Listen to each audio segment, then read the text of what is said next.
சமீப காலமாக smoke biscuit கலாச்சாரம் வளர்ந்து வரும் நிலையில் அது குறித்த ஆபத்துகள் அதிர்ச்சியை ஏற்படுத்தியுள்ளது.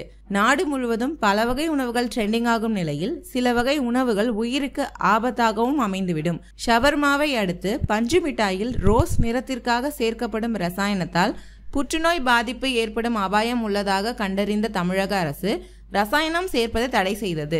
அந்த வகையில் குழந்தைகள் மத்தியில் பிரபலமாக உள்ள ஸ்மோக் பிஸ்கெட்டும் தற்போது சர்ச்சைக்குள்ளாகி வருகிறது.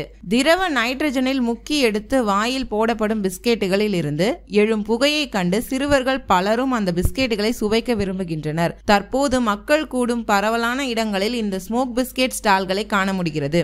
இது போன்று விற்கும் ஸ்மோக் பிஸ்கெட் என்ற தின்பண்டத்தை உடனடியாக தடை செய்ய வேண்டும். குழந்தைகள் புகையை பார்த்து ஆசையாக சாப்பிட அடம்பிடிப்பார்கள். அதில் ஊற்றப்படுவது லிக்விட் நைட்ரஜன். இது உயிருக்கு ஆபத்தை உண்டு பண்ணக்கூடியதாகும். தமிழக அரசு இதற்கு தடை விதிக்க வேண்டும் என்று தமிழில் திரௌபதி ருத்ரதாண்டவம் படங்களை இயக்கிய மோகன் தனது எக்ஸ் தளத்தில் வீடியோ ஒன்றை ஷேர் செய்துள்ளார்.